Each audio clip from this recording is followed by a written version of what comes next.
Jack inter परीक्षा 2025 का model set part A और पार्ट बी 2 मार्क्स और 3 मार्क्स के क्वेश्चंस को आज हम लोग सॉल्व करेंगे। क्वेश्चन नंबर 1 है, डिफाइन अ सब स्टैंडर्ड और इन्फीरियर आर्टिकल। घटिया या निम्न कोटि की वस्तु को परिभाषित करें। घटिया वस्तु वे वस्तुएं होती हैं जो खराब विनिर्माण प्रथाओं या अपर्याप्त गुणवत्ता नियंत्रण के कारण गुणवत्ता मानकों और विशिष्टताओं को पूरा नहीं करते हैं, जिन्हें उपभोक्ता अपनी कम आय के कारण उपयोग करता है। निम्न कोटि की वस्तु की सबसे बड़ी विशेषता ये होती है कि उपभोक्ता इसको अपनी लो इनकम के कारण यूज़ करता है। ये ऐसे प्रोडक्ट होते हैं those that do not meet quality standards and specification often due to poor manufacturing practices और inadequate quality control. Consumer use this type of goods because of his low income. Next question, पूर्ण प्रतियोगिता में AR वक्र x axis के समानांतर क्यों होता है? Why is AR curve parallel to the x axis in perfect competition? Perfect competition market में AR x के पैरेलल होने का एक ही रीज़न है कि ऐसा मार्केट है जहाँ पे प्राइस कांस्टेंट होती है, इसीलिए यहाँ पे जो कर्व होता है प्राइस और AR का वो x के पैरेलल होता है। P is equal to AR is equal to MR, मतलब यह मार्जिनल रेवेन्यू, एवरेज रेवेन्यू और प्राइस तीनों बराबर होते हैं। नेक्स्ट क्वेश्चन है, 3 विभिन्न विधियों की सूची बनाइए जिसमें अल्पाधिकार फर्म व्यवहार करता है। List 3 different wages in which oligopoly firm can behave. Oligopoly market एक ऐसा मार्केट है जहाँ पे कुछ सेलर्स होते हैं, फ्यू सेलर्स होते हैं, और यहाँ पे जो प्रोडक्ट बनाया जाता है वो यूनिक प्रोडक्ट होता है। तो यहाँ की जो स्पेशलिटी है वही इस मार्केट का बिहेवियर भी होगा। तो स्पेशलिटी क्या है? यहाँ पे बैरियर्स होते हैं एंट्री पे, हाई रिस्ट्रिक्शन होता है एंट्री पे, क्योंकि यहाँ अगर कोई नई फर्म एंट्री करना चाहे तो उन्हें एक ऐसा प्रोडक्ट लेकर आना होगा जो कि यूनिक हो, या फिर यहाँ पे इन्वेस्टमेंट भी बहुत हाई होता है जिसके कारण भी रिस्ट्रिक्शन होती है एंट्री पे। नेक्स्ट है, प्राइस सेटर्स या कंट्रोल ऑन प्राइस, मूल्य निर्धारक। अल्पाधिकार वाली जो फर्म होती है वो अपने प्रोडक्ट का प्राइस कंट्रोल कर सकती है, उसको फ्लक्चुएट कर सकती है। प्रोडक्ट डिफ्रेंसिएशन, यहाँ पे जो प्रोडक्ट बनाए जाते हैं वो डिफरेंट होते हैं, कुछ ही फर्में होती हैं लेकिन सबका बनाया गया प्रोडक्ट जो होता है वो अलग होता है। नेक्स्ट क्वेश्चन नंबर 4 इज, व्यष्टि एंड समष्टि अर्थशास्त्र में अंतर स्पष्ट करें। Differentiate between micro and macro economics. Micro economics क्या है? ये व्यक्तिगत इकाइयों का अध्ययन करता है, इंडिविजुअल यूनिट्स की स्टडी करता है। बट मैक्रो इकोनॉमिक्स ये होल इकोनॉमी की स्टडी करता है, ये पूरी इकोनॉमी से रिलेटेड है, पूरी अर्थव्यवस्था से संबंधित होता है और पूरी अर्थव्यवस्था की स्टडी करता है। नेक्स्ट क्वेश्चन नंबर 5, सीमांत लागत और औसत लागत को परिभाषित कीजिए। सीमांत लागत क्या होता है? एक एडिशनल यूनिट ऑफ आउटपुट को जनरेट करने में जो एक्स्ट्रा कॉस्ट होता है इसे हम लोग मार्जिनल कॉस्ट या सीमांत लागत कहते हैं। इसको हम लोग कैसे कैलकुलेट कर सकते हैं? By change in cost divided by change in quantity. सीमांत लागत उत्पादन की एक अतिरिक्त इकाई के उत्पादन की लागत होती है। इसको निकालने के लिए हम लोग लागत में परिवर्तन और मात्रा में परिवर्तन को भाग करते हैं। एवरेज कॉस्ट एक यूनिट का कॉस्ट होता है। जब किसी प्रोडक्शन पर्पस में जितना टोटल यूनिट बनाया गया है और जो टोटल खर्चा है उन दोनों को डिवाइड करते हैं तो हमें पर यूनिट कॉस्ट मिल जाता है। उत्पादन की कुल लागत को उत्पादित इकाइयों की संख्या से विभाजित करने पर औसत लागत की प्राप्ति हो जाती है। वैधानिक तरलता अनुपात क्या है? Statutory liquidity ratio. ये जो SLR होता है ये वो मिनिमम परसेंटेज होता है जो कमर्शियल बैंक को डिपॉजिट अपने पास लिक्विड फॉर्म में रखना पड़ता है। या तो ये कैश फॉर्म में रखेगा, या फिर गोल्ड फॉर्म में रखेगा, या फिर गवर्नमेंट के सिक्योरिटीज़ फॉर्म के में रखेगा, लेकिन ऑलवेज ये अपने पास इसको स्टोर करके रिजर्व के रूप में रखा रहेगा। सांविधिक तरलता अनुपात एक वाणिज्यिक बैंक की जमा राशियों का न्यूनतम प्रतिशत होता है जिसे नकदी, सोना या सरकारी प्रतिभूतियों जैसी तरल संपत्तियों के रूप में बनाए रखा जाता है। नेक्स्ट क्वेश्चन है 7, उपभोग फलन किन चरों के बीच संबंध को व्यक्त करता है? The consumption function expresses the relationship between which variable. Consumption function क्या है? C is the function of Y, मतलब उपभोग आय का फलन है। उपभोग पर आय का प्रभाव पड़ता है। उपभोग और आय एक दूसरे से रिलेटेड है। आय क्या है? यहाँ पे आय जो है इंडिपेंडेंट वेरिएबल है, स्वतंत्र चर है, और सी क्या है? ये निर्भर है, उसमें डिपेंडेंट वेरिएबल है। कंजप्शन फंक्शन इकोनॉमिक फॉर्मूला को बताता है जो कि कंजप्शन और डिस्पोजेबल इनकम के बीच रिलेशन बताता है। उपभोग फलन आर्थिक सूत्र होता है जो उपभोग और प्रयोज्य आय के बीच संबंध दर्शाता है। प्रयोज्य आय वो आय है जो कि खर्च के लिए हमारे पास उपलब्ध होता है। व्यापार शेष और चालू खाता शेष में अंतर बताएं। What is difference between trade balance and current account balance? Main difference क्या है ट्रेड बैलेंस और करंट अकाउंट बैलेंस में? ट्रेड बैलेंस केवल विजिबल आइटम्स को इंक्लूड करता है। That means export and import of product only, commodities only. जबकि current account balance जो होता है वो विजिबल, इनविजिबल, कैपिटल ट्रांसफर सभी को इंक्लूड करता है।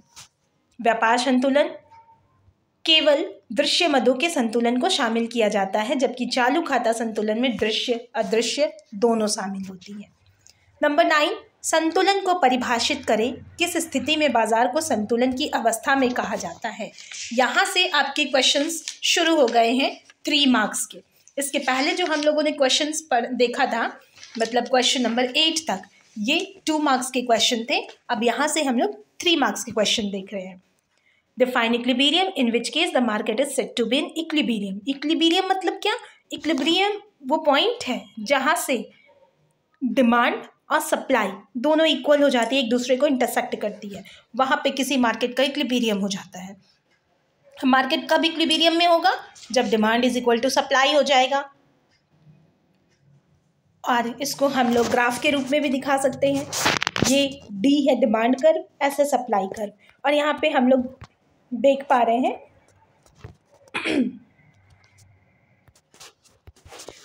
हैं कि यहाँ पे जो ई पॉइंट है, ये ई बता रहा है इक्विलिब्रियम को। ये वो पॉइंट है जहाँ पे प्राइस फिक्स हो जा रही है और यहाँ पे क्वांटिटी फिक्स हो जा रहा है। तो इस पॉइंट पे मार्केट का इक्विलिब्रियम हो जा रहा है, बाजार का संतुलन हो जा रहा है। नेक्स्ट है सीमांत उपयोगिता नियम की व्याख्या करें। Explain the law of diminishing marginal utility. Diminishing marginal utility या सीमांत उपयोगिता ह्रास नियम क्या है? ये बताता है कि जैसे जैसे हम लोग किसी वस्तु का उपभोग बढ़ाते जाते हैं तो उससे मिलने वाली उपयोगिता घटती जाती है।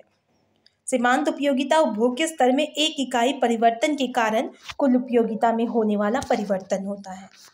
Law of diminishing marginal utility states that the additional utility gained from an increase in consumption decrease with each subsequent increase in level of consumption. Marginal utility is the change in total utility due to a one change unit in the level of consumption. Consumption level जैसे जैसे एक एक unit बढ़ता जा रहा है तो उससे मिलने वाला जो यूटिलिटी होता है वो घटता जाता है। यही है law of diminishing marginal utility. इसको हम लोग इस ग्राफ की हेल्प से देख सकते हैं।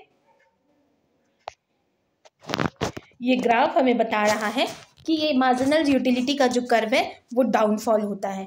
इस पॉइंट पर कोई यूटिलिटी नहीं मिल रही है, यूटिलिटी 0 है, मतलब ये पॉइंट ऑफ सेटिस्फैक्शन हो गया। और जब हम लोग इसके ऊपर रहते हैं तो यूटिलिटी घटती हुई रहती है बट पॉजिटिव होती है।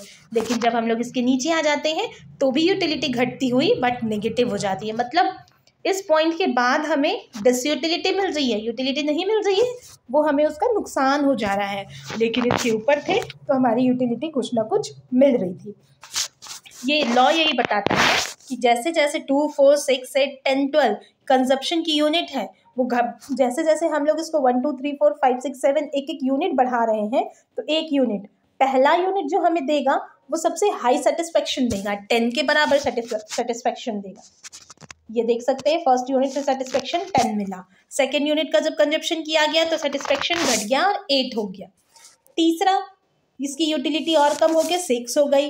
फोर्थ यूनिट की यूटिलिटी 4 के बराबर, फिफ्थ की 2 के बराबर, और 6th यूनिट जब हमने कंजप्शन किया तो इसकी यूटिलिटी 0। उसके बाद भी कंजप्शन को कंटिन्यू रखते हैं तो यूटिलिटी माइनस में चली गई। तो ये बताता है कि यूटिलिटी घटती जाती है जैसे जैसे उपभोग की इकाई बढ़ती है। 11 नंबर, बाजार संतुलन से आप क्या समझते हैं? रेखा चित्र की सहायता से स्पष्ट करें। What do you mean by market equilibrium? Illustrate with diagram. बाजार संतुलन वह स्थिति होती है जब किसी वस्तु या सेवा के लिए विक्रेता की आपूर्ति और खरीदार की मांग बराबर हो जाती है। सिंपल हम लोग कह सकते हैं जहां मांग और पूर्ति बराबर हो जाती है। बाजार संतुलन में मांग की गई मात्रा और आपूर्ति की गई मात्रा एक दूसरे के बराबर होती है और कीमतें स्थिर हो जाती है। Market equilibrium is a situation when the seller's supply and buyer's demands for a good or service are equal. In market equilibrium, the quantity demanded and the quantity supplied are equal to each other. In a state of market equilibrium, price tends to be stable. इसमें आकर price stable हो जाता है। इस graph में हम लोग देख सकते हैं, ये जो ब्लू लाइन दिख रहा है ये हमारा डिमांड कर्व है और ये सप्लाई कर्व है। इंटरसेक्ट किया, ई पॉइंट, इक्विलिब्रियम यहाँ पे हो गया, तो यहाँ पर आकर हमारी प्राइस जो है वो स्टेबल हो जाती है। अगर हम लोग इसको नहीं रखेंगे इक्विलिब्रियम, तो हम लोग इसकी किसी और पॉइंट्स पे रखेंगे तो हम लोग देखेंगे कि या तो डिमांड में ज़्यादा सरप्लस डिमांड हो जाएगा या तो शॉर्टेज ऑफ सप्लाई हो जाएगी। नेक्स्ट क्वेश्चन, सकल घरेलू उत्पाद को परिभाषित करें। यह सकल राष्ट्रीय उत्पाद से किस प्रकार संबंधित है? Define gross domestic product, how it is related to gross national product. Domestic, gross domestic product या सकल घरेलू उत्पाद, जीडीपी। जीडीपी क्या होता है? एक फाइनेंशियल ईयर में एक देश के अंदर उत्पादित सभी अंतिम वस्तु और सेवाओं का मौद्रिक मूल्य का योग होता है। तो इसमें केवल अपने देश के अंदर के उत्पादन को ही इंक्लूड किया जाता है, जबकि सकल राष्ट्रीय उत्पाद ग्रॉस नेशनल प्रोडक्ट, इसमें विदेशों से प्राप्त आय को भी जोड़ लिया जाता है। तो इन दोनों में विदेशों से प्राप्त आय का ही अंतर होता है और संबंधित कैसे है? क्योंकि ये एक देश में उत्पादित सभी वस्तुओं के आय के साथ अपने देश के नागरिकों द्वारा अर्जित आय को भी जोड़ लेता है। तो इसका आंसर देखते हैं। Gross domestic product measures the total value of goods and services produced with in A countries border, while gross national product measures the total value of goods and services produced by a country's residents. एक देश में रहने वाले लोग यदि विदेशों से भी पैसा कमाते हैं तो उसको अपने देश के इनकम में जोड़ा जाता है। Regardless of where the production take place, meaning GNP includes income earned by citizen abroad and excludes income earned by foreigner within the country. Essentially, GNP is calculated by adding a country's net factor income from abroad to its GDP. Generally हम लोग GDP में NFI है, net factor income from abroad को जोड़ देते हैं तो GNP पे पहुंच जाते हैं। यहाँ पे अपने देश के रेसिडेंशियल, अपने देश के निवासी अगर दूसरे देश में रह के पैसा कमा रहे हैं तो उसको अपने देश में जोड़ा जाता है। फिर अपने देश में कुछ विदेशी लोग भी रहते हैं जो यहाँ से पैसा कमा के अपने देश दूसरे विदेशों में भेज देते हैं, तो उनके पैसे को एक्सक्लूड कर दिया जाता है। सकल घरेलू उत्पाद किसी देश की सीमाओं के भीतर उत्पादित वस्तु और सेवाओं के कुल मूल्य को मापता है, जबकि सकल राष्ट्रीय उत्पाद किसी देश के निवासियों द्वारा उत्पादित वस्तु और सेवाओं के कुल मूल्य को मापता है, भले ही उत्पादन कहीं भी होता हो। इसका अर्थ यह है कि जीएनपी में विदेश के नागरिकों द्वारा अर्जित आय शामिल है और देश के भीतर विदेशियों द्वारा अर्जित आय को शामिल नहीं किया जाता। अनिवार्य रूप से जीएनपी की गणना किसी देश की विदेश से प्राप्त शुद्ध आय को उसके जीडीपी में जोड़कर की जाती है।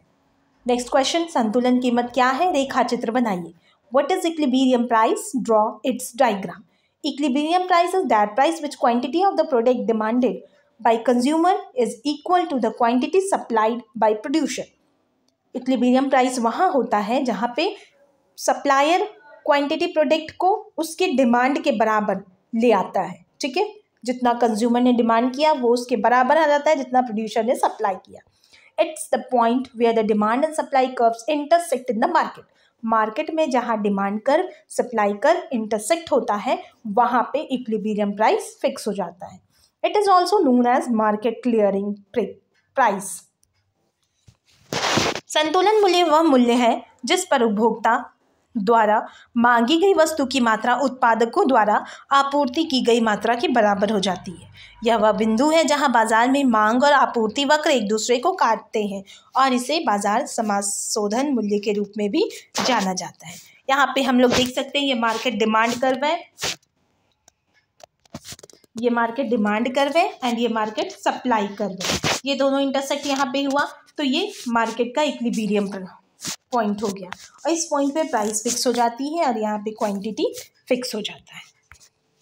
नेक्स्ट क्वेश्चन है, बाजार की परिभाषा दीजिए, उन 4 तत्वों को लिखिए जिनके आधार पर विभिन्न बाजारों को परिभाषित किया जाता है। बाजार क्या है? बाजार एक ऐसा प्लेस होता है जहाँ पे खरीदार और विक्रेता वस्तुओं और सेवाओं का व्यापार करने के लिए एक साथ आते हैं। बायर्स और सेलर्स एक साथ आते हैं और ट्रेड होता है गुड्स एंड सर्विसेज का। अब किस किस बेस पे हम लोग मार्केट को डिफाइन करते हैं डिफरेंट टाइप्स में? तो पहला तो हम लोग ये बताते हैं कि क्रेता विक्रेता की संख्या कितना है, what is the number of buyers and sellers. Next हम लोग बताते हैं एंट्री और एग्जिट का बैरियर कैसा है, प्रवेश और निकासी कैसी हो रही है। फिर हम लोग प्रोडक्ट के नेचर के आधार पर डिवाइड करते हैं, प्रोडक्ट कैसा बन रहा है। फिर हम लोग प्राइस के कंट्रोल के आधार पर डिवाइड करते हैं कि प्राइस पे किसका कंट्रोल है। नेक्स्ट 15 क्वेश्चन है, पूंजीवादी अर्थव्यवस्था की महत्वपूर्ण विशेषताएं क्या है? What are the important features of capitalist economy? Capitalist economy जो होती है ना, ये प्राइवेट फर्म्स यहाँ पे ज़्यादा रिसोर्स पे अपना कंट्रोल बना के रखते हैं। तो यहाँ पे सबसे बड़ी बात है कि यहाँ पे जो संपत्ति या प्रॉपर्टी होती है वो प्राइवेट होती है। प्राइवेट प्रॉपर्टी होता है, individual and business can own land, buildings, machineries and other productive asset. और यहाँ फ्रीडम होता है इंटरप्राइजेस को, individual and business can enter and exit markets based on the economic decisions. Profit motive से काम किए जाते हैं, businesses are motivated to produce and sell product to earn a profit. Market mechanism काम करता है, बाजार संयंत्र काम करता है। Prices are determined by market forces of demand and supply. Hindi में देखिए तो यहाँ निजी संपत्ति बनाई जाती है, व्यक्ति और व्यवसाय भूमि, भवन, मशीनरी और अन्य उत्पादक परिसंपत्तियों के मालिक खुद हो जाते हैं। उद्यम की स्वतंत्रता रहती है, व्यक्ति और व्यवसाय अपने आर्थिक निर्णयों के आधार पर बाजार में प्रवेश कर सकते हैं और बाहर भी निकल सकते हैं। लाभ के उद्देश्य से कार्य होता है, व्यवसाय लाभ कमाने के लिए उत्पादों का उत्पादन और बिक्री करने के लिए प्रेरित रहते हैं। बाजार क्रियाविधि होती है, कीमतें मांग और आपूर्ति की बाजार शक्तियों द्वारा निर्धारित की जाती है। अगला क्वेश्चन है, चित्र के द्वारा वास्तविक प्रवाह और मौद्रिक प्रवाह में अंतर बताएं। So the difference between actual inflow and monetary flow with the help of diagram. तो इस डायग्राम में हम लोग दिखा रहे हैं कि जब 2 सेक्टर इकोनॉमी होता है तो हाउस होल्ड और फर्म 2 होते हैं। हाउस होल्ड प्रोवाइड करता है, house hold factor service provide करता है फर्म को। Just a minute. House hold firm को फैक्टर सर्विस प्रोवाइड करता है, मतलब हाउस होल्ड काम करते हैं फर्म के पास, बदले में फर्म इनको गुड्स और सर्विसेज प्रोवाइड करते हैं, मतलब इनके कंजप्शन नीड्स को फुलफिल करते हैं। और यहाँ पे मनी का कोई यूज़ नहीं होता है। तो ऐसा जो ट्रांजैक्शन चल रहा है कि ये इस पे डिपेंड, ये इस पे डिपेंड, तो यहाँ मनी का कोई यूज़ नहीं है, तो इसको हम लोग कहते हैं रियल फ्लो या actual flow. But monetary flow में क्या होता है, यहाँ पे हाउस होल्ड अपने फैक्टर सर्विसेज तो प्रोवाइड करेगा, बदले में फर्म इनको पेमेंट देंगे, काम करने के बदले इनको पैसा देंगे और इस पैसे को हाउस होल्ड फिर से फर्म के पास खर्च करेगा कंजप्शन एक्सपेंडिचर के रूप में, और यहाँ से फर्म इसको प्रोवाइड करेगा गुड्स एंड सर्विसेज। क्लियर है? तो यहाँ पे यूज़ हो गया मनी का, क्योंकि यहाँ पे पेमेंट आ गया, मनी के यूज से यहाँ पे फ्लो चल रहा है, तो इसको हम लोग मनी फ्लो कहते हैं। अब देखिए इसी चीज़ को लिखा गया है, actual flow this refers to the physical receipt of something like receiving inventory in a warehouse और customer entering a store. Actual flow में क्या होता है कि किसी के पास हम लोग काम किए, वहाँ से हमें माल की प्राप्ति हो गई, तो अपना ज़रूरत पूरा हो गया। मॉनेटरी फ्लो में क्या होता है, this represent the movement of funds associated with physical inflow such as payment received from a customer for goods they bought. यहाँ पे क्या होता है कि यहाँ पे हम लोग कहीं काम किए, उसके बदले में हमें पेमेंट मिल गया और फिर हमने उसको अपनी उपभोग की वस्तुओं को लेने में खर्च कर दिया, फिर से वो पेमेंट वहाँ चला गया। तो इस इकोनॉमी में नीड्स फुलफिल हो रही है मनी के माध्यम से, तो ये होता है मौद्रिक प्रवाह। तो इस वीडियो के साथ साथ मॉडल सेट 2025 का सारे क्वेश्चंस कंप्लीट कर लिए गए। अब आप सब अपनी अच्छी तैयारी कीजिए। आपको एग्ज़ाम के लिए बहुत बहुत शुभकामनाएं। धन्यवाद।